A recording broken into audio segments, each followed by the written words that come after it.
जहां मर्जी है बैठ जाएं।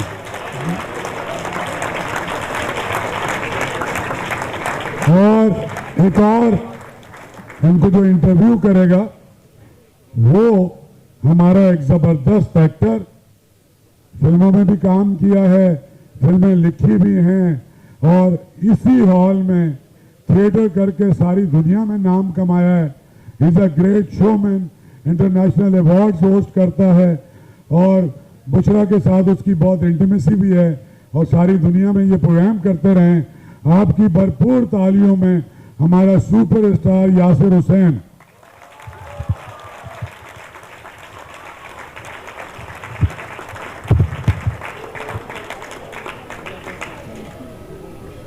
बहुत शुक्रिया। अस्सलाम वालेकुम ख़वातीन हज़रात और बहुत सारे बच्चेगान भी नजर आ रहे हैं मुझे। अस्सलाम वालेकुम जी। वालेकुम सलाम। माशाल्लाह शाह साहब ने मिनिस्टर बनते ही टाइम खाना शुरू कर दिया। शाह साहब ने जो सारी बातें अभी की आप लोगों के सामने, हमारा भी वही बातें करने का इरादा था। वो कल नहीं, उन्होंने खत्म हो गई। अब हम कुछ नई बातें करेंगे। बुशरा जी का तारुफ जैसे शाह साहब ने करवाया है, इससे अच्छा नहीं हो सकता और हो भी सकता है, क्योंकि एक खातून में इतने ज़्यादा टैलेंट होना या किसी एक इंसान में इतनी ज़्यादा टैलेंट होना एक बहुत बड़ी बात है।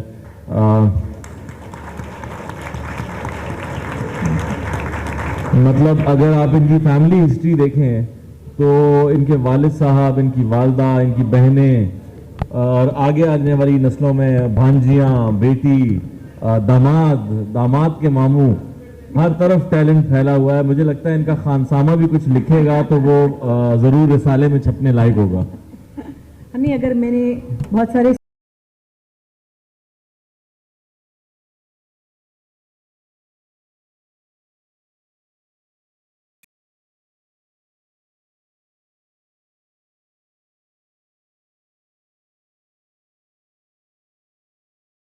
आजकल जिस तरह की राइटिंग हो रही है, आप तो सीरियल्स कर रही हैं, तो क्या आपको लग रहा है कुछ ड्रामे खानसामा ही लिख रहे हैं?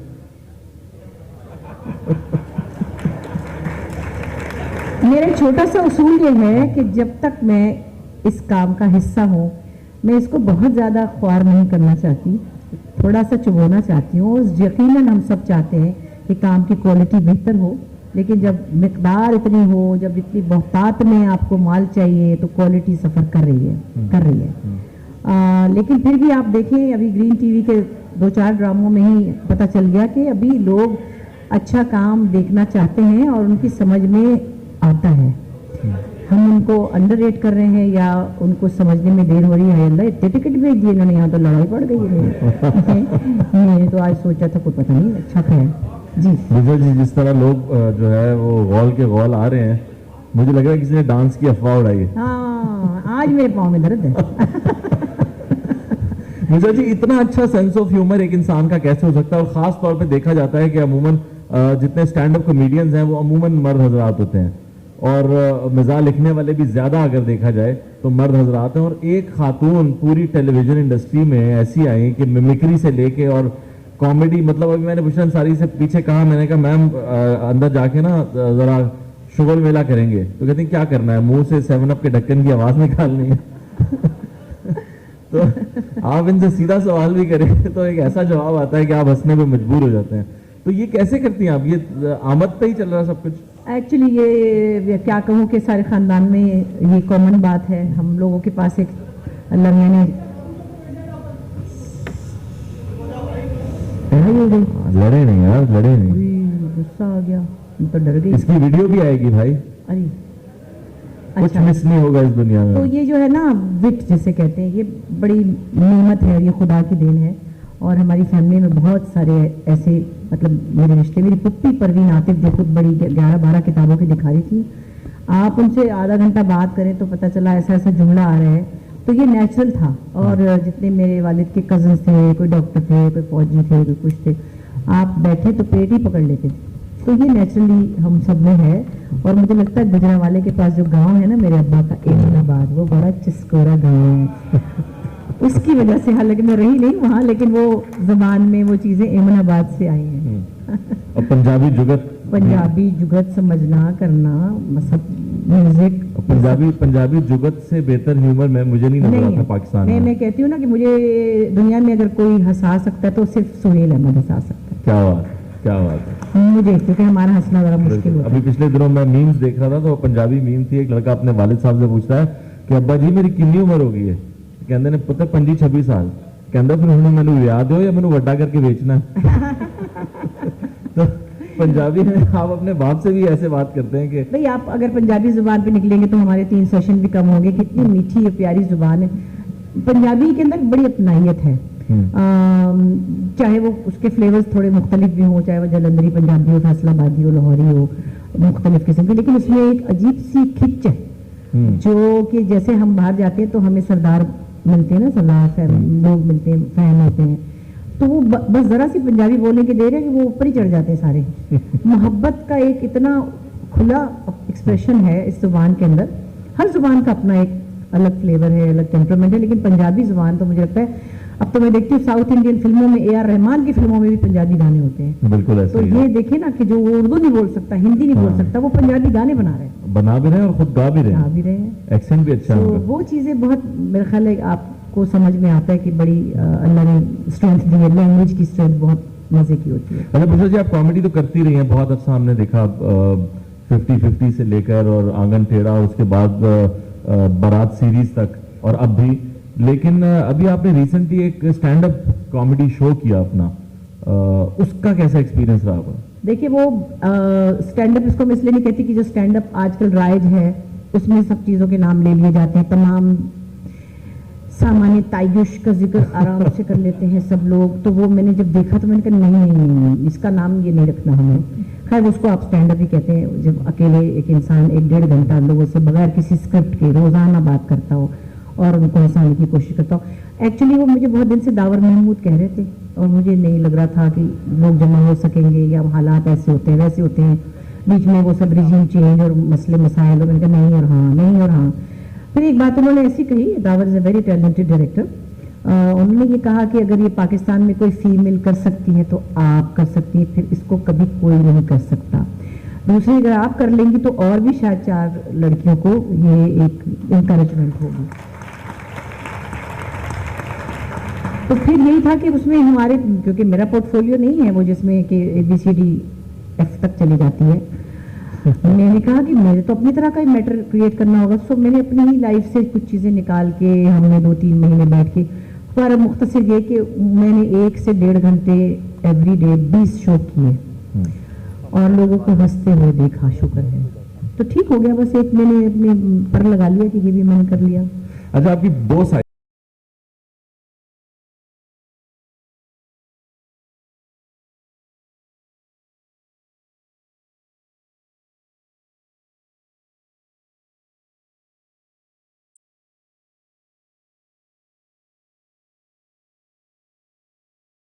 मगर आर्ट के जरिए उसको भी निकाल बाहर रखना, ये कैसे करती हैं आप? बस एक्चुअली कुछ भी करने के लिए आपको हर वक्त प्लान नहीं करना होता और बहुत सी चीज़ें अनप्लान हो जाती हैं। लिखने का, जैसे कि मैं अगर गाने की बात करूं तो गाना मैं सीरियसली ही गाती थी शुरू में, फिर बाद में कहीं वो तायरा सैयद की कॉपी होगी तो उसमें फन आ गया, फिर वो पैरोडीज वाली चीज़ चलने लगी, मैंने तो नहीं सोची थी कभी।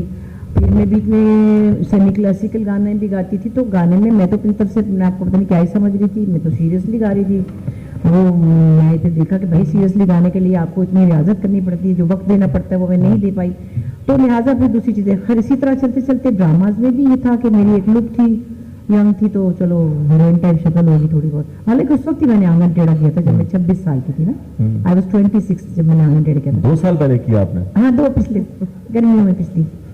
तो वो फिर होते होते मज़ा आने लगा कि मुख्तलिफ फ्लेवर्स का भी। और एक चीज़ मैं कहूँगी जो बड़ी समझे क्लेवर स्टेटमेंट है, मुझे लोगों को चौंकाने का मज़ा आने लगा। वाह। वो शायद मैं इसीलिए बदल बदल के काम करती रही अब तक आपके सामने। सो सीरियस भी और कॉमिक भी, दोनों चीज़ें। अगर म्यूजिक को आपने सीरियसली, काफी सीरियसली लिया और आपके यहाँ गाने को बड़ा अच्छा मजे के हमारे साथ। घर में बड़ा म्यूजिकल और लिटरेरी माहौल था, और मैं कहती हूँ हमारे घर में 3 स्पोर्ट्स थी, म्यूजिक, लिटरेचर और ह्यूमैनिटी। वाह, क्या बात है। मेरे अब्बा अहमद बशीर जो थे वो बहुत एक ऐसे इंसान थे कि जिनको ह्यूमैनिटी बहुत उससे प्यार था। तो हमारे यहाँ मज़हब तो डराने के लिए या धमकाने के लिए इस्तेमाल नहीं किया जाता था। हमें बताया जाता था कि ऐसे करना चाहिए। इसका अजर क्या मिलेगा वो अल्लाह मियां को पता है। बिल्कुल। अजर का लालच भी नहीं दिया जाता था कि ये करोगे तो वो मिलेगा, अब नहीं चलोगे तो वैसे, वो तो अल्लाह को पता है किसको कब क्या मिलना है। लेकिन ये 3 चीजें जरूर थी हमारे घर, स्पोर्ट्स नहीं थी, ये 3 बिल्कुल चीजें भी थी। हाँ, सो उस वजह से म्यूजिकल माहौल तो बहुत शदीद था और एक तरह से लिटरेरी माहौल भी था, जिसको कि मैं समझती हूँ मैं जैसी कोई अनपढ़ जाहिल थी कि मैं उससे इतनी ज़्यादा इस्तेफादा नहीं हासिल कर सकी। हालांकि मैंने कोई 10 से 11 सीरियल लिखे हैं और 50 से ज़्यादा लॉन्ग प्लेज भी लिखे हैं, लेकिन वो उसको मैं कोई ऐसी राइटिंग नहीं कह सकती थी जिसमें और कितना इस फायदा तरह की उठाना बातें चाह रही थी आप? हैं? और कितना फायदा उठाना चाह रही थी? नहीं, मतलब इसको मैं लिटरेचर से दिलचस्पी रखने वाले लोगों के लिए कोई इतनी बड़ी तोप नहीं है, यहाँ बहुत ज़्यादा पढ़े लिखे लोग बैठे।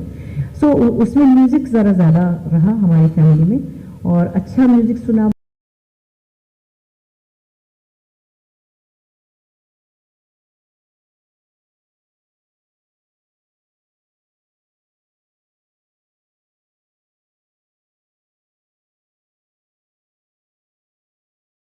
रोशन आरा बेगम और इससे कम उनका कोई मजाक नहीं था।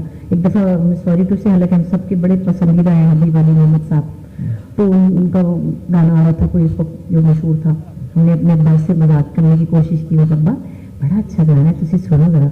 हमने सुनाया तो उन्होंने तो नाम नहीं, वो लड़की कहते तुसी मैं समझने पड़ी। मतलब उनको ये वाली गायकी हल्की लगती थी। जाहिर है जिन लोगों ने इतने बड़े म्यूजिशियन को शदीद, सुना हो, हाँ। मैंने एक दफा अनवर मकसूद साहब को एक बहुत मशहूर सिंगर की गजल सुना दी, तो उन्होंने नूरजहां साहिबा को और बड़े बड़े सिंगर्स को लाइव सुना हुआ, तो उन्होंने सुना पूरा वो गजल, उसके बाद उन्होंने कहा ये फकीर बहुत अच्छा रो रहा है। तो ये फर्क तो रहता है। लेकिन मेरा सवाल ये था कि आपने जिस टाइम पे गाना गाया है टीवी पे भी, उस वक्त मैडम नूरजहां भी गा रही थी और उस वक्त नईरा नूर साहिबा भी गा रही थी, उस वक्त और भी बहुत बड़े बड़े सिंगर्स गा रहे थे, तो आपको डर नहीं लगा कि मैं भी इस काम में हाथ डाल रही हूँ? नहीं, डर तो तब लगता जब अकल होती तो अकल आई तो गाना ही कम कर दिया। और अल्लाह का शुक्र ये कि लोगों की नजरें मेहरबान थी मुझ पर। मैंने वजीर अफजल जो कि बहुत शदीद क्लासिकल म्यूजिक बनाने वाले पंजाबी फिल्मों के, और मैंने सुहेल राना साहब, मैंने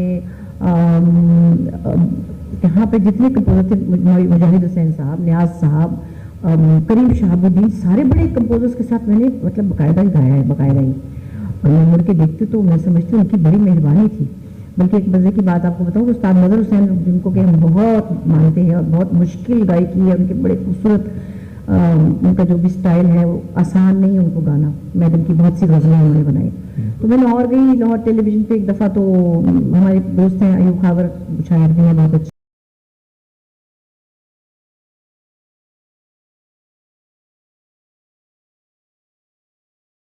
मैं ये मतलब क्या, तो उन्होंने वैसे ही बेचारों ने कह दिया होगा कि आप भी आए, मैं आपको गवाऊंगा। मेरी तो आंखें ना फटी रह गई। मैंने कहा नहीं नहीं नहीं नहीं, मैं तो नहीं। कहने की नहीं, क्यों? मैंने कहा आपके गाने, आपका गाना गाना आसान नहीं, मैं खराब कर दूंगी ना। कहते नहीं, मैं आपको गवाऊंगा। मैंने कहा नहीं, मुझे भी दोज़ख में से डर लगता है, मैंने भी जन्नत में जाना है, मैं अल्लाह को क्या मुंह दिखाऊंगी। और मैंने नहीं गाया। वो आदमी मुझे कहते तुम इतनी बेवकूफ हो, यूं खबर कहते तुम वो गवा देते। मैंने कहा नहीं, मेरा भी कोई ज़मीर है, आखिर मैं नजर साहब का गाना खराब करके अल्लाह को क्या मुंह दिखाऊंगी। तो जब समझ ज्यादा आ जाए ना, ये भी बड़ा मसला है। अच्छा, ना समझी का आपका एक और किस्सा भी, वैसे तो काफी है, लेकिन एक किस्सा और है कि आपने मैडम नूरजहां जी को उन्हीं का गाना सुनाया था। हाँ हाँ, तो मैं बड़े आराम से सुनाती थी उनको, वो भी मजे से सुन रही होती थी। किस तरह से वो भूल जाती थी ना, हजारों तो गाने गाए थे, उन्हें बैठी उनको कहती है आपका वो गाना, आपका वो, किस तरह करके सी मैं शुरू हो गई। एयरपोर्ट पे हम बैठे हुए थे, उस्मा गिलानी साहिबा भी थी। उन्होंने कहा तेरी बड़ी जरूरत है, तू उन्होंने मुझे ना ये गाना सुना रही है। मैं कहा वो कह रही है तो मैं क्या कर सकती हूँ ना। तो वो बचपना था। लेकिन जब आपने मैडम को मैडम का ही गाना सुना दिया तो हमें सुनाने में क्या एतराज है?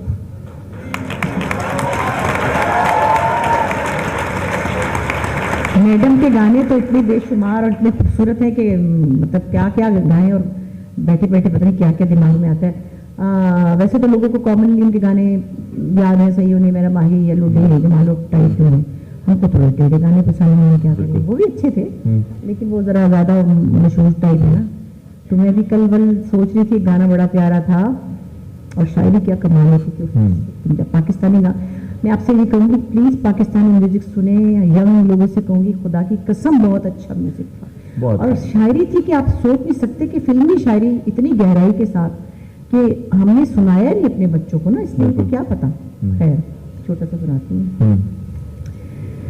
कोई ना लारा लख मैनू रोल जा, हाय कोई ना लारा लख मैनू रोल जा, झूठ आवे एक झूठ होर बोल जा, कोई ना लारा लख मैनू रोल जा, झूठ आवे एक झूठ होर बोल जा, कोई ना लारा लख मैनू रोल जा। प्यार जदो करी ते डरीदा, डरिए ते फिर प्यार नहीं करीदा, प्यार जदो करी ते नहीं डरी।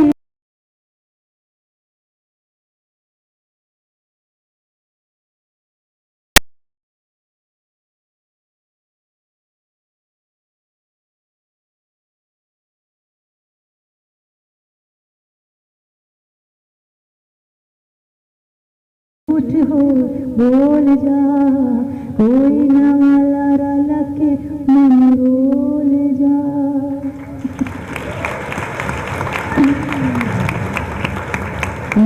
ये आम फिल्मी गाने होते थे, ये सुने हुए हम। और हमें सुनने में ऐसा लग रहा है कि आपने रियाजत कभी छोड़ी नहीं है। कुछ भी नहीं, हाँ? कभी रियाज से मिली नहीं। ओहो ही रह गया बस। बाल एक बाल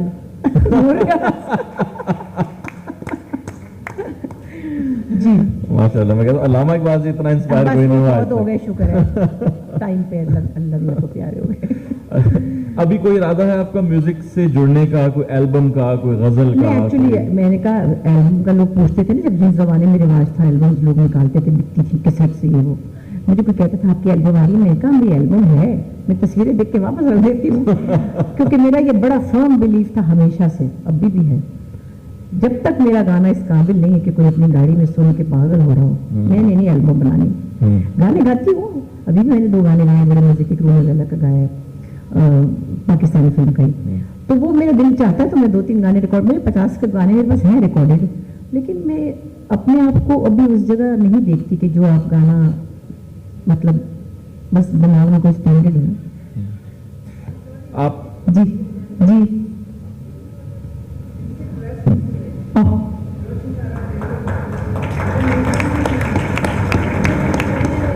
शहरिया जबी साहब बैठे हैं, चौधरी साहब की हाल है।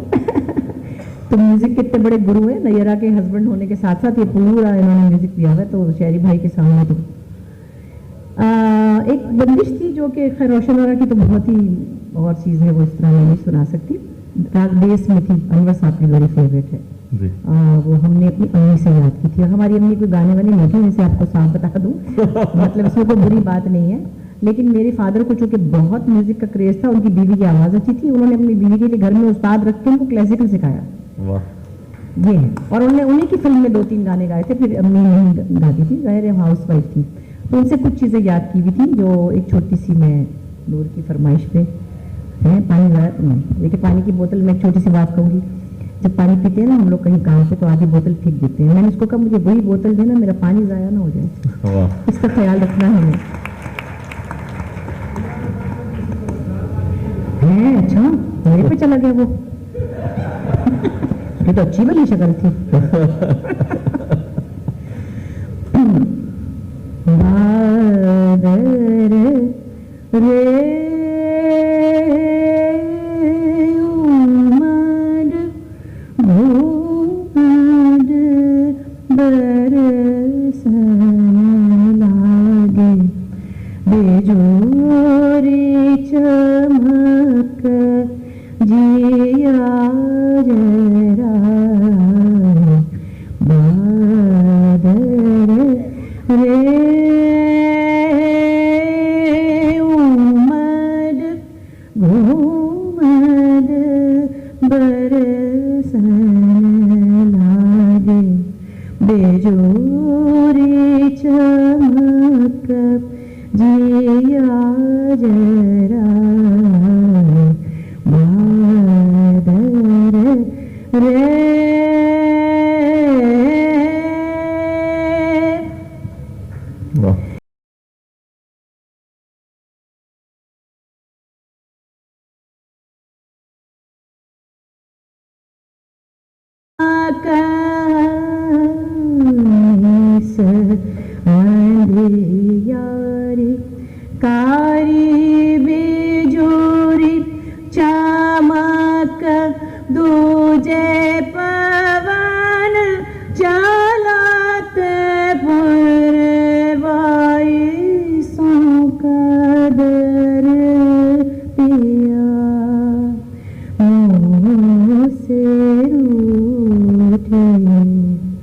कोई सखी जाओ लाओ मना की बादर रे।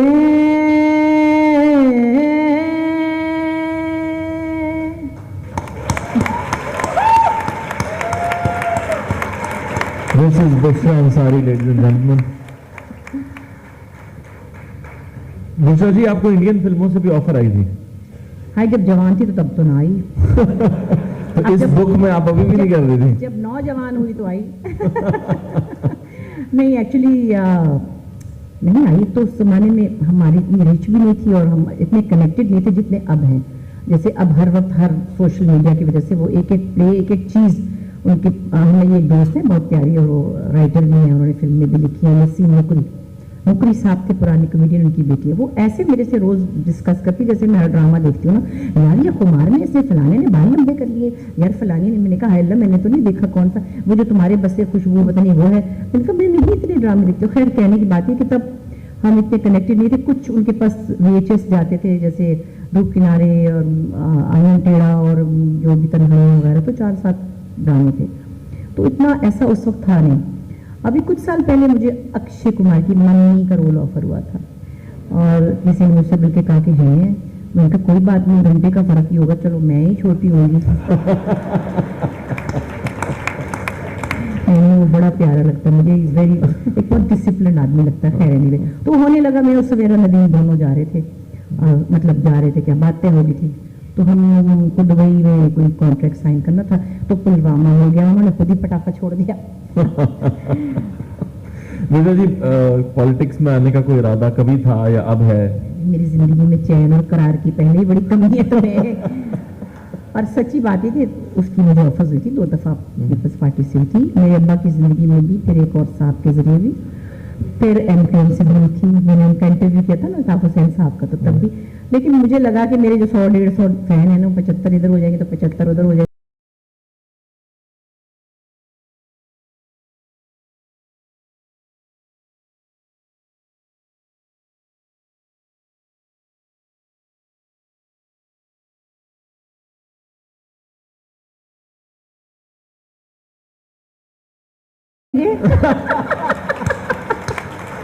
और कहेंगे आपने पैसा तो खूब कमाया है, इतनी दौलत कैसे इकट्ठी की थी।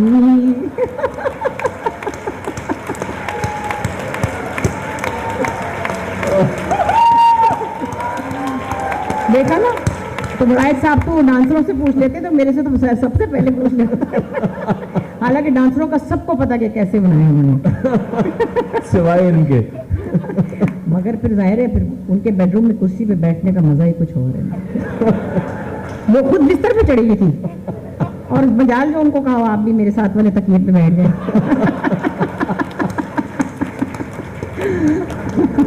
मैं बल्कि हैरान थी उनकी किस्मत पे कि उनके घर में सोए लड़ाई चले गए, पता नहीं कौन थी, अल्लाह जाने को गुलनार थी कि कौन थी, मतलब उसका आता पता ही नहीं था मुझे कौन है। मेरी भी खुशकिस्मती कि मेरे साथ भी एक दिन उन्होंने जियो में एक दिन मनाया था। अच्छा, बहुत साल पहले। मेरे वालिद के कबीले के लोग हैं ना, मुझे इनके साथ सबसे बहुत एक इंसियत है। मिलूं ना मिलूं अलग बात है, लेकिन है। अच्छा, वैसे पॉलिटिक्स में इंटरेस्ट है आपका? शोज देखती हैं? साफी साहब का शो देखती हैं आप? हाँ, बिल्कुल देखती हूँ। और बहुत से शोज नहीं देखती, मगर वो नजर आ जाते हैं। नहीं भी देखना चाहते तो देखने पड़ते हैं, क्योंकि बाखबर रहने की तो वो तो अपने बस में है ना, कुछ चेंज करना अपने बस में नहीं है। बहुत से लोगों से डिसएग्रीमेंट होता है, लेकिन आजकल मैं ये पिछले कुछ अरसे से सोच रही होती हूँ कि मेरे अब्बा बहुत दबंग और बहुत सच बोलने वाले, बदतमीजी की हद तक सच बोलने वाले सहाफी थे। और ये सब लोग उनको जानते हैं और बड़ा मानते हैं, क्योंकि वो सच की बड़ी कीमतें अदा करके गए हैं, बड़ी प्राइस पे की। हमने भी कहीं की है। हम कभी कार पे होते थे, कभी बस में होते थे, क्योंकि अब्बा हंसते हुए आ जाते थे, नौकरी से निकाल दिया।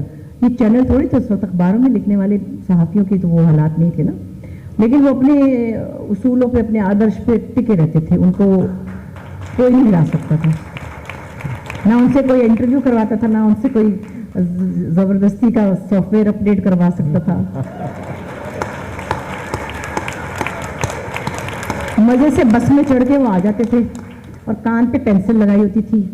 और एक दफा मतलब पढ़े लिखे आदमी थे, वो ब्यूरोक्रेट भी थे एक जमाने में, और बहुत आगे तक भी जा सकते थे, नौकरियां छोड़ देते थे खैर कई, और अखबारों वाले उनको निकाल देते थे, सारे अखबारों से निकाले जाते थे, हंसते हुए आते थे, फ्रूट लेके आते थे उस दिन ना।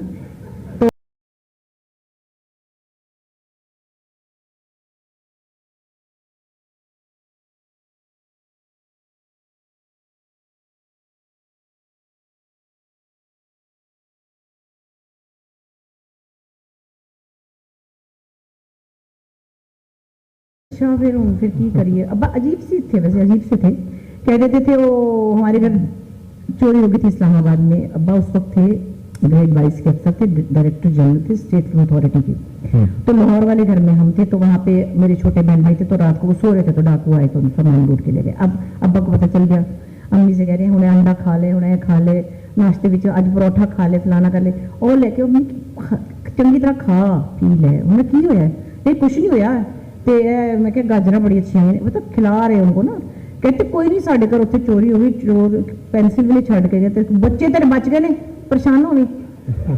असमा और मेरा भाई थे, तेरे बच्चे बच गए ने, पटना ना बच्चे ठीक, बस मुक्की गल समान दी ऐसी तैसी। तो वो कुछ और ही कमाश के लोग थे। आपको देख के अंदाजा होता है कि आपके वालिद कैसे होंगे। बहुत प्रिंसिपल्ड आदमी थे, और मसावात के एडिटर थे एक जमाने में, सब अखबारों में लिखा, जियो में, अपना सॉरी जंग में, इंडोज में, पाकिस्तान टाइम में, सब स्टार में। तो मसावात के एडिटर थे भुट्टो साहब, उनके जाहिर है मसावात उनका अखबार था, उनके खिलाफ ही लिख दिया, पता नहीं क्या किया उन्होंने, पता नहीं जिनके तो उन्होंने निकाल दिया जाहिर है। तो मगर बड़े फख्र से आते, मतलब कुछ दफा सही भी निकाले गए। नहीं मतलब उन्होंने सच ही बोलना होता था। हाँ, और मैं कहती हूँ, हम लोग बाद में कहते हैं अब्बा को बड़ा शौक था कि उनको कोड़े लगे, अब्बा को जेल जाने का बड़ा शौक था कि मैं आया हूँ देखा है, और मेरे पीछे आएंगे ना, गए नहीं जेल का भी शुक्र अल्लाह का, बच गए। फिर एक दफा सच्ची बात है, बहुत सी किस्से ड्राइंग रूम में जैसे होता है आपके यहाँ भी बैठक में मेहमान आते हैं, सहाफी आते हैं, तो उधर चाय जाती है, जैसे मेहमान आए हुए, तो हमने एक दफा आवाज जोर जोर की अब्बा की, और सारी गालियाँ जोर की, जी मतलब मुझे आ रही है समझ। हमने कहा हाय अल्लाह, डर गए कि किसी की बेइज्जती निकल फ्राने तेरी, पंजाबी में ना। अब वो चला गया, तो अम्मी ने हम लोग की हुए हैं, अब मैं नाम नहीं ले सकती हूँ कि वो लोग अभी वापस आए हैं, बड़ी बात है।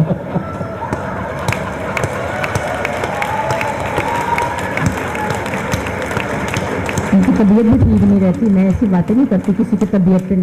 खैर उनकी तरफ से कोई बंदा आया था, फलाना टिंगड़ा, उसका नाम लेके ना, मैनू लिफाफा देना ऐसी, मैनू लिफाफा देना ऐसी, मैं तो जो रहता तेरी कोई। अच्छा, अब हमने तो ना कहा कि लिफाफे में चेक तो कर लेते क्या है क्या। तो वो था उनका एक, और वो इसी फख्र के साथ, और हम भी we are very proud of him, very proud of him. लेकिन अब इस जमाने में अगर वो जिंदा होते तो रोज मरते। अच्छा हुआ अब्बा 25 साल पहले चले गए। और आखिरी दिनों की एक बात जरूर कहूँ, अहमद बशीर के बारे में तो 6 सेशन भी कहूँ। सफदर मीर और मेरे वालिद बहुत गहरे दोस्त थे, सहाफी बरादरियों को जीनों के नाम से लोग भी उनके कॉलम पढ़ते थे। तो आप दोनों रोज शाम को शतरंज खेलते थे। शतरंज बड़े जमीन लोगों का गेम है, हमारे घर में हर वक्त शतरंज अब्बा खेलते। तो दोनों ने आखिरी दिनों में एक अजीब सी मायूसी थी, कहते हमारा दिल नहीं चाहता लिखने को, क्योंकि हम नाकाम हो गए हैं, हम रेवोल्यूशनरी लोग, हम कॉमरेड लोग, हम आइडियोलॉजी पे चलने वाले आइडियलिस्टिक लोग, हमारी कोई तरकीब नहीं चली, हमारा दिल नहीं चाह रहा कि अब हम लिखें। और वो यकीन है आप में से भी बहुत से लोग कभी कभी चाहते होंगे कोई परचून की दुकान होती तो अच्छा था, या कोई स्टेट एजेंट का काम कर लेते तो, क्योंकि जब आप एक स्ट्रगल में रहते हैं और कोशिश करते हैं, मतलब जितने भी लोग आइडियली पाकिस्तान की तामीर में या किसी चीज़ में चाहते हैं कि कुछ सीखो, वो नहीं हो पा रहा, तो वो मायूसी कई दफ़ा आती होगी और जाती होगी। लेकिन फिर इतना महंगाई है, एसी वाले घर की आदत भी पड़ जाती है, और फिर अच्छी गाड़ियों की भी आदत पड़ जाती है, फार्म हाउसेस की आदत भी हो जाती है ना। कैसे छोड़ें? फिर लिफाफा इतना बुरा नहीं लगता।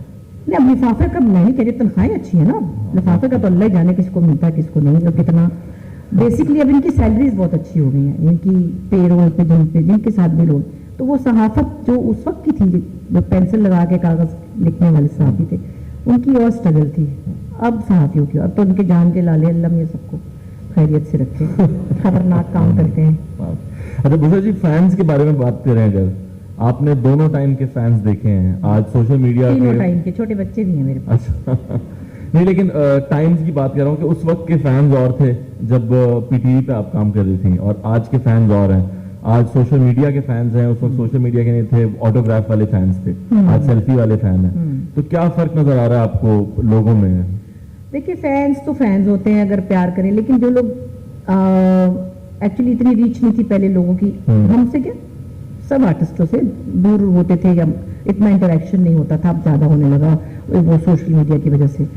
कोई भी कुछ भी किसी को भी कह लेता है, और हम आर्टिस्ट क्या सबको ही कुछ कह देते हैं, लोग रिश्तेदारों को कह देते हैं, अपनी पुप्पी को 2 ताने मारते हैं, वो 2 दिन खाना ही नहीं खाती कि फलाना सूट 2 बारी पा के आगे जी फलाने दे लिमिट भी पैसे थे, फेरे में पा लिया देखो इस बात पे इसलिए लोग ख्वार कर देते हैं ना, कोई जोड़े भी नहीं गए, एक गुलाबी सूट है हाथ था मिलता ही पा लेंदी है। तो कहने की बात है कि अब वो एक ऐसा प्लेटफॉर्म आ गया कि कोई भी किसी को कुछ भी बुरा भला कह सकता है। चलो अब क्या कह सकते हैं, हम एक पिछले 35-40 सालों से एक बहुत कहना चाहिए डिलिबरेट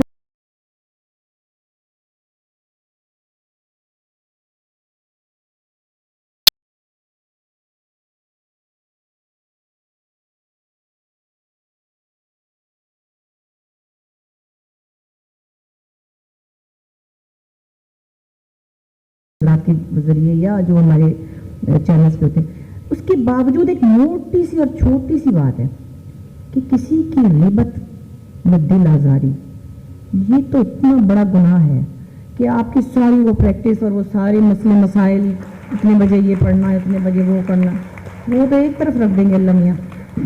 तो ये सोशल मीडिया के ऊपर आप एक बहुत ही नॉन रिलीजियस एटीट्यूड के साथ हैं, जिसमें आप लोगों को दुख दे रहे हैं, उनको बुरा भला कह रहे हैं, उनकी झूठी बातें। मेरे घर में मतलब डिलीवरी ही करा दी, मेरी काका दे दिया मेरी गोद में, मैं तो यूं रह गई। आप लोगों ने देखा ही होगा कि बुढ़ापे में अल्लाह ताला ने बुशरा अंसारी को औलाद से नवाज दिया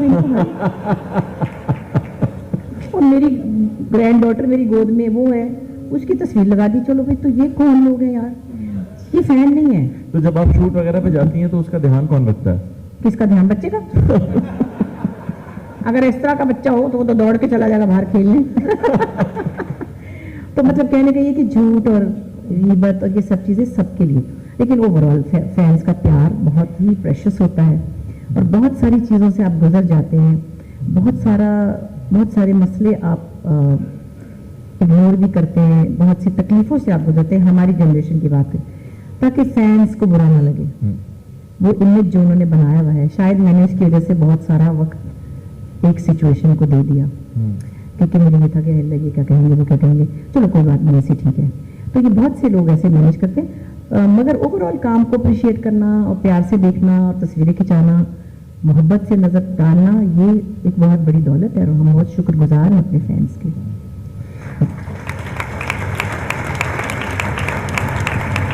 बुशरा जी, आपके घर में 4 खवातीन हैं और चारों का ताल्लुक इस फील्ड से कहीं ना कहीं जुड़ता है। आपकी बड़ी बहन बाजी पढ़ी लिखी औरत है, बाजी बेचारी बन रहा है हमारे साथ। कमाल शायरा हैं, और शायरा, अदीबा, शॉर्ट स्टोरी राइटर जी। और आपकी बाकी दोनों बहनें, सुंदर आपा की अल्लाह मग़फ़िरत करे, लेकिन वो भी बड़ी अच्छी कमाल अदाकारा थी, और अस्मा आपा भी बहुत अच्छी। तो आप बचपन में तो लड़ाइयाँ झगड़े बहनों में आपस में होते हैं, कभी कोई जेलसी का फैक्टर, कोई ऐसी चीज सामने आई? नहीं, जेलसी का फैक्टर इस तरह तो मैं नहीं कहती, क्योंकि मैं तो बचपन से चली गई थी, तो इन लोगों ने तो मेरे साथ किसी ने टक्कर ही नहीं ली। अस्मा बहुत छोटी थी, मुझसे 6 साल छोटी थी, और बाजी और ये सुंदर जो थी, ये दोनों मुझसे 5 साल तक थी। तो मैं बच्चों के प्रोग्राम में जाती थी, तो इन्होंने मुझे समझा होगा ये ऐसे करी, थोड़े साल में बस हट जाएगी, कुछ तो सोचा नहीं होगा शायद। बाद में जब मैं ये लोग बेल में एंटर हुए ना, अस्मा और सुम्बुल, क्योंकि फौजियों की बीवियाँ थी, तो इनकी पोस्टिंग कभी चूनिया में तो कभी रहेंगी यार खान, तो और वैसे भी आर्मी में एक रूल था कि उनकी बीवियाँ काम नहीं करेंगी। तो बेचारियाँ आई बहुत देर में बच्चे जवान करके, तो फिर उन्होंने ट्रेन पकड़ी तो सही, लेकिन जाहिर है कि देर में पकड़ी। तो जेलसी तो नहीं, अस्मा तो माशाल्लाह हर वक्त हर बात में कहती कि मेरी आइडियल है वॉटेवर, तो ऐसा तो नहीं है, लेकिन टैलेंट सब में था, सिर्फ किसी को देर में मौका मिला। सुम्बुल सबसे अच्छा गाती थी, हम सब गाते हैं, नीलम भी गाती है, हमारे एक भाई भी है जो है भी और नहीं नजर आता क्योंकि वो अमेरिका में रहता है, वो भी बेहद सुरीला है। अच्छा। तो मगर वो चूंकि 40-45 साल से बाहर है तो इस तरह से हम जैसे चारों इकट्ठे होते थे उस तरह नहीं, लेकिन गाना सबको आता है, मतलब जितना भी आता है। सो मैं सुंबल की सबसे प्यारी आवाज थी, सबसे अच्छा गाती थी और उसको बस जाने की जल्दी थी, जल्दी चली गई। अच्छा, ड्रामा आप अभी तक कर रही हैं टेलीविजन पर? जी जी, इसलिए मैं उसकी बुराई नहीं करती ज्यादा। क्योंकि मैं अभी तक डायरेक्टर, बड़ा अच्छा सवाल एक मुझे मेरे दोस्त ने कहा कि ये जरूर पूछना, तामा ने। उसने कहा कि अभी जो डायरेक्टर पहले जमाने में तो कैप्टन ऑफ द शिप होता था, लेकिन अभी कैप्टन ऑफ द शिप कहीं ना कहीं वो लीड एक्ट्रेस और लीड एक्टर होते हैं जो कंटेंट को किसी हद तक चेंज भी कर देते हैं और नैरेटिव जो है वो चेंज हो जाता है। तो क्या अब के डायरेक्टर के होते हुए ड्रामे का वही नैरेटिव पहुंच रहा है जो एक राइटर लिखता है? राइटर भी बस समझ ले कि मैं कह रही हूँ ना कि एक अच्छी बात यह है कि कमर्शियल काम से बहुत से लोगों को सहूलतें हो गई, हमें भी हो गई। जैसे पीटीवी में तो बहुत महदूद काम होता था, उसकी क्वालिटी बेहतर थी, ये मैं पहले भी कह चुकी हूँ। लेकिन डायरेक्टर का अब मैंने नया नाम रखा है, आपको पसंद आएगा। उसका नाम होता है मजदूर या मैनेजर। किसी के पास इतना टाइम नहीं है जो डायरेक्टर से कोई किसी किस्म की डायरेक्शन ले ले, उसका आ जाना और वहाँ पे काम करके सीन मुका के चले जाना ही एक बहुत बड़ी नेमत है डायरेक्टर के लिए। सो मैं अब जो लॉट देख रही हूँ डायरेक्टर्स की जो अंडर 50 ओवर 50 जो हमारे पास इस वक्त हैं, मैं बड़ा मुझे रहम आता उनके ऊपर, क्योंकि वो कोई क्रिएटिव अपनी एलिमेंट डालने की उनके पास गुंजाइश ही नहीं होती। उसके बावजूद अगर कोई अच्छा काम कर रहा है तो बहुत बहादुरी की बात है। उसको इतनी मोहलत नहीं दी जाती क्योंकि वो प्रेशर है, इतने टाइम में आपने 8 सीन करने हैं। फलाना डायरेक्टर कौन है? अब मैं आपको ये छोटी सी कॉन्वर्सेशन सुनाती थी जो प्रोडक्शन हाउसेज से बात करते हुए, फलाना अब्दुल गफूर डायरेक्टर है, उसको लेगा अच्छा कितने सीन करता है एक दिन में, इसका क्राइटेरिया क्या है कि वो एक दिन में कितने सीन करता है, कॉस्ट देखनी है क्योंकि प्रोडक्शन हाउस पैसा लगा रहा है, वो बिजनेस है। 8 सीन होंगे तो ये रेशो बनेगा, तो 150 सीन इतने दिन में होंगे तो ये उसमें डायरेक्टर पे ये प्रेशर है। थोड़ी थोड़ी देर में आता है कि सर अभी 3 सीन रहते हैं और 8 बज गए हैं, अच्छा ओह चलो वे फलाने का कट। तो मुझे तो लगता है डायरेक्टर वो बेचारे बहुत प्रेशर में हैं, उनके पास वो गुंजाइश नहीं कि वो कुछ अपना हाथ दिखा सकें। फिर भी मैं कहती हूँ जो भी ड्रामे हिट हो रहे हैं या आप देख रहे हैं या आपको अच्छे लग रहे हैं, तो ये आप उनको बहुत अप्रिशिएट किया करें, क्योंकि इतने प्रेशर में काम करना और फिर भी कुछ कर जाना बड़ी बात। सही बात। जी, मिमिक्री आपने बहुत की और बड़े बड़े गुलकारों की मिमिक्री की, तो जब आप ये करती थी थोड़ा खौफ आता था कि कोई कुछ कहेगा, किसी महफिल में मुलाकात होगी, या कभी ऐसा कोई वाकया हुआ कि कोई मिला और उसने कहा कि यार ये तुमने क्या किया? नहीं, बहुत दफा लोग पूछ चुके, वैसे ऐसा कुछ नहीं हुआ, लेकिन मैं मैडम से डरी थी। मैंने कहा अल्लाह, उन्होंने बेंजामिन सिस्टर्स का एक दफा कह दिया था, वो गा रही थी ना, छोटी छोटी बच्चियां थी प्यार, तो किसी ने कहा वो आपके कहने कहा हाँ गा लड़ने चाह रही हैं, उन्होंने ऐसे कह दिया था। मैंने कहा अल्लाह मुझे ना कुछ कह दे, कुछ भी कह सकती, मलका थी। तो अनवर साहब ने उनको फोन करके उनसे इजाजत ली थी, लेकिन फिर मैं कहीं उनको मिली तो मैं उनके पास डर के गई। मैंने कहा सब मुझे डरा रहे हैं कि आपके पास ना जाऊँ, आप मारेंगी। प्यार किया मैंने, बहुत अच्छा लगा। मेरी बेटी को भी बड़ा लगा कि बेटियां भी इतनी प्यारी है कि मैं आपको क्या ही बताऊँ।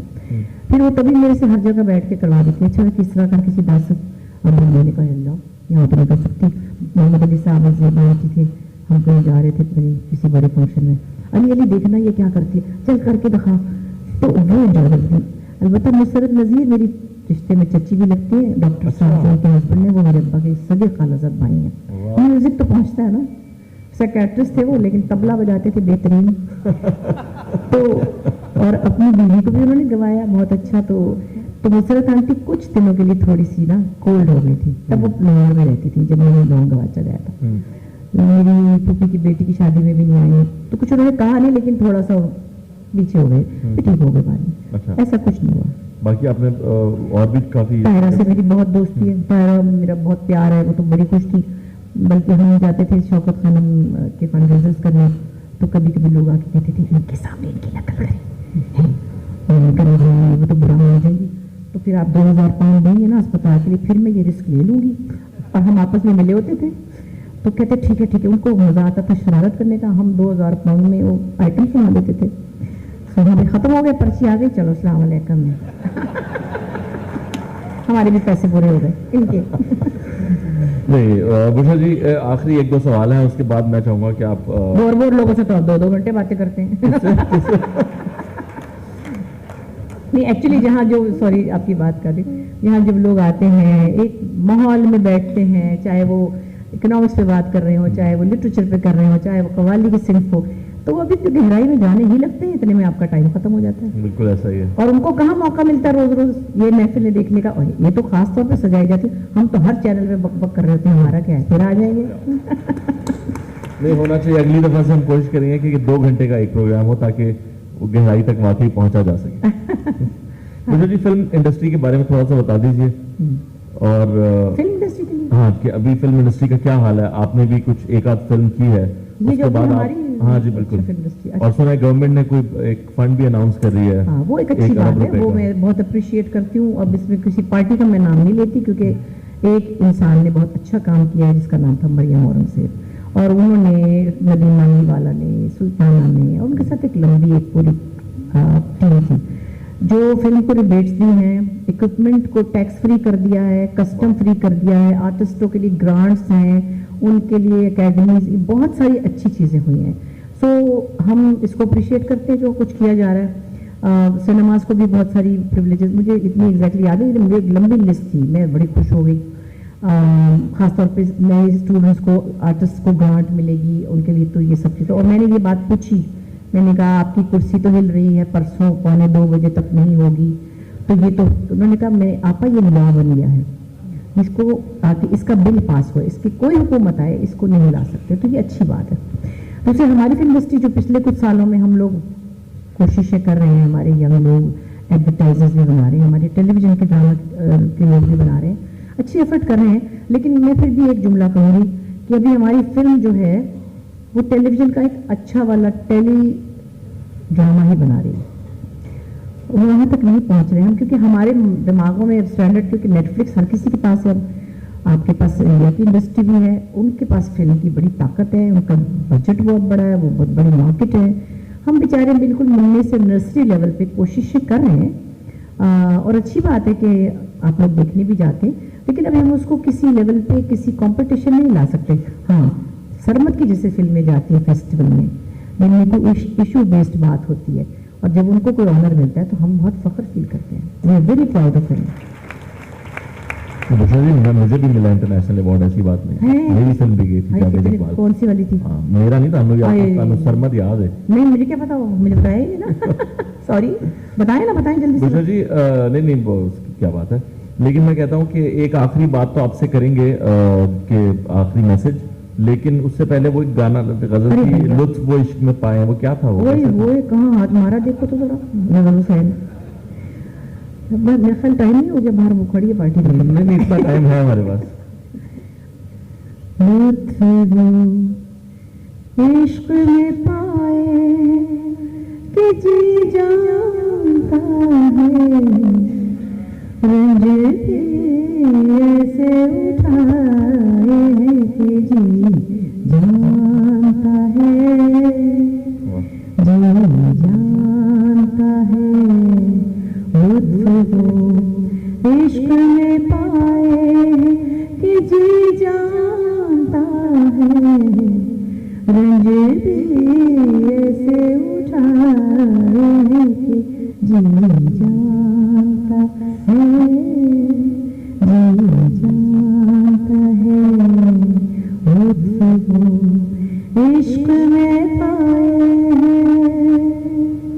इतने पैसों में इतना ही बहुत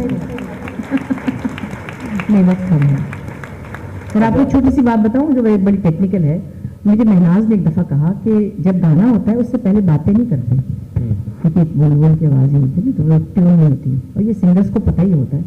कहती मैं सुबह उठ के नौकर से पानी कैसे मांगती हूँ, बोलना नहीं, तो इतनी बकवास के बाद आपने मुझे छेड़ दिया गजल में। नहीं सादा पानी तो मांगा जा सकता है, बाकी बातें तो नहीं हो सकती इस तरह। सुबह सुबह कोई नहीं पीता। नहीं अगर हमें पहले ये बात आप बता देती तो हम बातें कम करते, बल्कि करते ही ना, एंड में करते। अच्छा, ऑडियंस के पास अगर कोई सवाल हैं तो वो हाथ खड़ा कर सकते हैं और हम कुछ सवाल ले सकते हैं, हमारे पास 5 मिनट हैं। तो कोई सवाल अगर बुशरा जी से कोई पूछना चाहता है? जी मैम। माइक है किसी के पास? जी अस्सलाम वालेकुम। जी आप इतने अच्छे ड्रामे लिखती हैं, आप क्यों नहीं टीवी के लिए लिख रही हैं? मैं 4 साल से नहीं लिख रही, क्यों नहीं लिख और रही? मैं बहुत बड़ी अच्छी इस बात। बात से दुखी हूँ, और मुझसे ज्यादा मैं इस बात से ज्यादा दुखी इस बात पे हूँ कि नूर शाह नहीं लिख रही हूँ। हाँ जी, बिल्कुल फैक्ट। कल हमने उनसे यही कहा था, प्लीज आप लिखें ड्रामे। मैं हर जगह ये पिक न डालती हूँ कि नूर ने छोड़ दिया लिखना। मैंने छोड़ा नहीं है, मेरे दिमाग में 1-2 लाइंस हैं, मैं सिर्फ थोड़ा सा वक्त का इंतजार कर रही हूँ जब बहुत ज्यादा सास बहू से हम हट जाएंगे। मैं खुद एक ड्रामा शुरू कर मतलब एक्टिंग करने वाली हूँ जिसमें फिर सास बहू का स्क्रिप्ट मेरे सामने आ गया। अब 6 में अगर 5 सास बहू के आएंगे तो फिर हम क्या काम छोड़ दें, क्या करें? फिर हमको एक आध करना मरना ही पड़ता है। नहीं, अगर 5-6 भी आए तो आपका ड्रामा सबसे ऊपर जाएगा। पता नहीं वो जाएगा कि नहीं, पता नहीं, लेकिन बात है कि मैंने अभी भी ये जरूर मैं अपने आप को छोटा सा क्रेडिट दे सकती हूँ। नूर बहुत बड़ी राइटर है, इनकी भी गाइडेंस रही मैंने जो सीरीज लिखे, कि मैंने जब भी लिखा तो कोई इशू बेस्ड ही लिखा, क्योंकि मुझे अंडे डबल रोटी के लिए और काम भी आते हैं। मतलब हाँ, मेरे पास ऑप्शन है, मैं इसमें बुरी बात नहीं, कोई फखर भी नहीं है, मैं और मजदूरी भी कर लेती हूँ। तो मैं तभी लिखना चाहती थी 2 साल में एक दफा जब मुझे कुछ कहना होता था, और मेरे पास इशू होता था हमेशा। मेरे हर ड्रामे में इशू है, मैं बताने लगूंगी तो 2 घंटे लग जाएंगे। आजकल तो बहुत इश्यूज चल रहे हैं, लेकिन वो इशू अब चैनल्स को नहीं चाहिए, उनको सिर्फ सास बहू चाहिए, और उनको पहला ही पोता चाहिए। Thank you very much. मतलब लड़की ने अगर सिर्फ कुल्ली ही कर दी है, उसका दिल मतली भी नहीं हुआ, तब भी हाय अल्लाह मेरा वारिस। अभी एक स्क्रिप्ट आया था तो मैंने कहा अगर इसमें आगे चल के इस औरत ने जो कि सास है वारिस मांगा होगा तो मैं ट्रांसजेंडर मांगना पसंद करूंगी। Thank you very much. अच्छा बुशरा जी, जो सास बहू के ड्रामे आपको ऑफर हो रहे हैं वो सिर्फ सास के रोल ही हो रहे हैं या बहू के भी हो रहे हैं? एक सवाल मुझे था। जी जी, मैं ये कह रही थी कि सास बहू और ये जो आप कह रही हैं कि औलाद चाहिए, इसके अलावा भी तो आजकल तो बहुत सारे इश्यूज हैं। जी जी, मुझे तो पता है। तो उस इश्यूज पे आप लिखें ना, क्योंकि आपका लिखा हुआ की जो बात है वो तो फिर शुक्रिया, 25 वो साल जी यही अर्ज कर रही है कि चैनल को चाहिए नहीं इशू, नहीं, उन्हें सास बहू मुझे चाहिए। किसी ने जवाब नहीं दिया, ना तो नूर को दिया है, हमको खुद ही समझ आ गई इनको क्या चाहिए। तो अब मुझे बहुत दुख होता है खासतौर पर नूर के लिए, तो मैं बड़ी इनसे शिकायत भी करती हूँ कि ये इन्होंने लिखना बंद कर दिया। ये लिखवा भी रही थी, गाइड भी कर रही थी, अब ये बिल्कुल एक तरफ हो गई। लेकिन मैं अभी लिखूंगी इंशाल्लाह, क्योंकि एक आध ऐसा चैनल है जिन्होंने कहा है कि आप जो लिखेंगे हम करेंगे, तो फिर मैं जाहिर है कि कोशिश करूंगी जो, क्योंकि लिखने का भी एक अपना मजा है, कभी कभी वहां पे भी अच्छा सुर लग जाता है। क्या बात। आए नहीं नहीं ऐसा ना करें, हैं? बहुत गुस्से में उठे, मान ले कह रहे थे। डांट रहे हैं। जब हम जवान थे तभी 50-50 आपका चल रहा होता था। अभी उस तरह के प्रोग्राम्स, उस तरह के मजाक क्यों नहीं आते? ये कहें कि 50-50 जैसे और प्रोग्राम होने चाहिए, लेकिन वो वक्त बदल जाता है ना, तो फिर चीजें भी, उनका पेस चेंज हो जाता है, म्यूजिक का भी बदल जाता है। मेरे 50-50 को मैं मतलब बहुत शुक्रिया कि आप उससे मुझे पहचानते, लेकिन मैं उस तरह से उसको ओन इसलिए नहीं करती कि वो जेबा शहनाज, माजिद जहीर और इस्माइल तारा का उनका क्या एक था। मैंने 4-5 फिल्मों में काम किया था, बशीरा इंटरवल टाइप। बिल्कुल। लेकिन बहरहाल आप लोग उससे याद रखते हैं, और फिर वो एक बहुत प्यारा सा वक्त था जो मुझे खुशी होती है जब ये यंग जनरेशन भी इसको एंजॉय करती है। तो मगर बहरहाल वक्त बदल क्या गए, मजाक भी बहुत बदल गए। कोई और सवाल करना चाहे जी? उनको माइक दे दो। सॉरी अस्सलामुअलैकुम जी, मेरा क्वेश्चन ये था कि सिर्फ यही नहीं है कि सास बहू के बारे में लिखा जा रहा है, बल्कि एक मौजूद है जिससे मुझे बड़ी तकलीफ होती है, और वो लगातार ड्रामों में आ रहा है कि एक बहन दूसरी बहन का शॉर्ट छीन रही है। कितना मजा आ रहा होगा उनको ना, शोहर के कितने मजे हैं ना। मगर नहीं, यहाँ राइटर्स भी बैठे हुए हैं तो ये, और लगातार इस मौजूद पे ड्रामे बनाए चले जा रहे हैं। हैं? ऊंचा बोले क्या कहने की बात ही बीच में आई। क्या कहेंगे आप? मैंने यही कहा कि यहाँ क्योंकि अब राइटर्स भी मौजूद हैं और चैनल्स वाले भी हैं, तो अब ये सिलसिला बस हो जाना चाहिए, इसलिए कि ये बहुत तकलीफ है मौजूद है। मुझे नहीं लगता कि ये पाकिस्तान में इतना कॉमन है कि हर बहन दूसरी बहन का घर छीन रही है, तो ये नहीं होना क्योंकि चाहिए। अक्सर बहनोइयों के कीड़े सबको पता होते हैं, उसके बावजूद बहन उसने देखिए एक चीज मैं बोलूंगी, काबली पुलाव ने ये साबित किया है कि आप लोग अच्छा ड्रामा देखना चाहते हैं। बिल्कुल।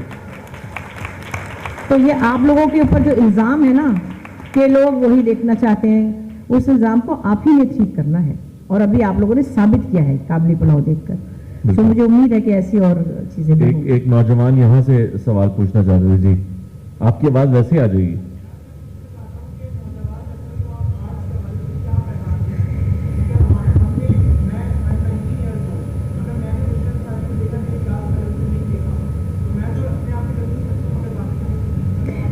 बेटा तो भरा पड़ा यूट्यूब, मैं तो खुद ही देख रही होती कि है ये भी मैंने किया था, मुझे तो इतना पता भी नहीं है जी।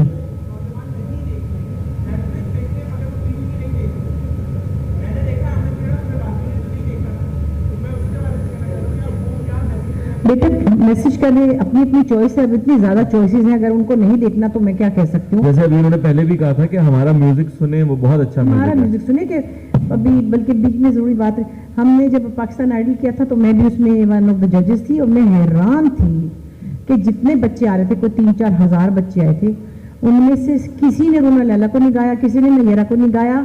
यानी मैं एक बच्ची को बता रही थी, उसने कहा अच्छा जी रूना लैला कौन है, यहाँ तक कि टीना सानी आई, उसने बाहर आई गाया, उसने कहा अरे आपा ये कितना अच्छा गाती है, मैंने कहा बेटा तो हमने नहीं सुनाया ना उनको जी। वो छलांग मारने लगी, जल्दी से सवाल ले।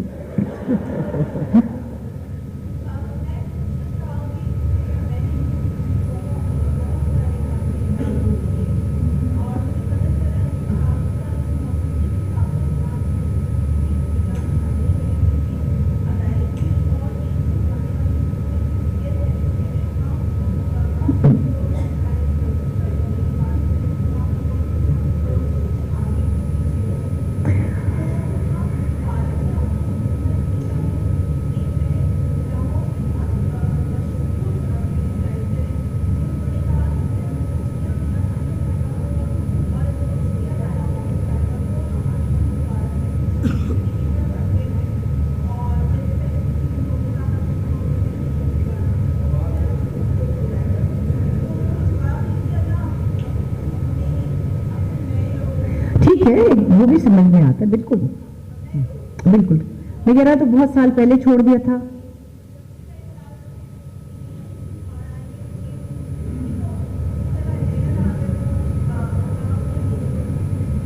देखिए ये तो अपनी अपनी चॉइस है। दूसरे कि टीना भी बहुत कम कम अपनी टाइप का ही कभी गाती है, नैरा ने बहुत अरसे पहले छोड़ दिया था, अब तो अल्लाह के पास चले गए, अल्लाह उनको अच्छी जगह दे।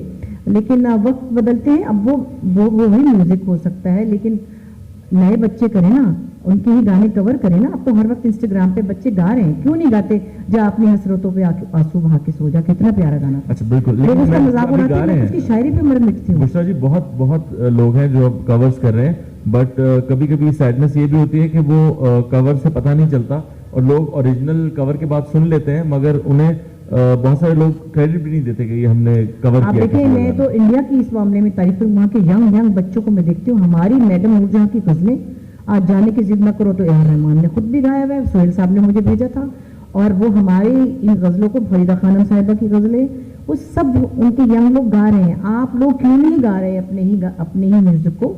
म्यूजिक तो म्यूजिक है, उधर भी इधर भी, तो दोनों तरह का फ्लेवर एंजॉय करें। और जो गा सकते हैं उनको मैं कह रही हूँ कि आप पाकिस्तानी म्यूजिक को सुने, ना छुड़ा सको के दामन, ऐसा खूबसूरत गाना है। और जो ये मैंने पहले भी कहा, जब अपनी हसरतों पे इसका मजाक बनता था, लेकिन मैं तो उसकी शायरी पे बेहोश हो गई।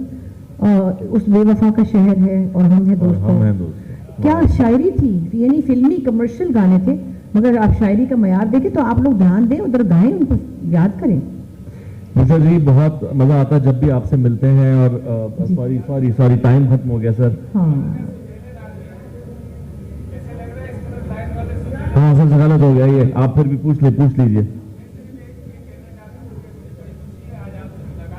शुक्रिया।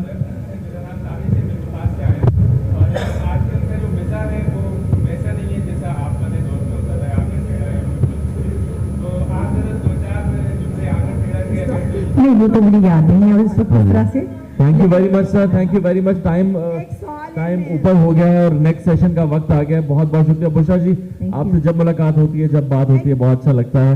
और आइंदा हम कोशिश करेंगे कि सेशन 1 के बजाय 2 घंटे का करें। अच्छा, ये वफा है इनका, मुझे नाम बाजी ने बताया था जी। मैं ईरान से हूँ, मैं ईरान से हैं आप। जी, देखती रहती हूँ। आपका जो आखिरी ड्रामा था तेरे बिना में नहीं, मुझे वो बहुत अच्छा लगा।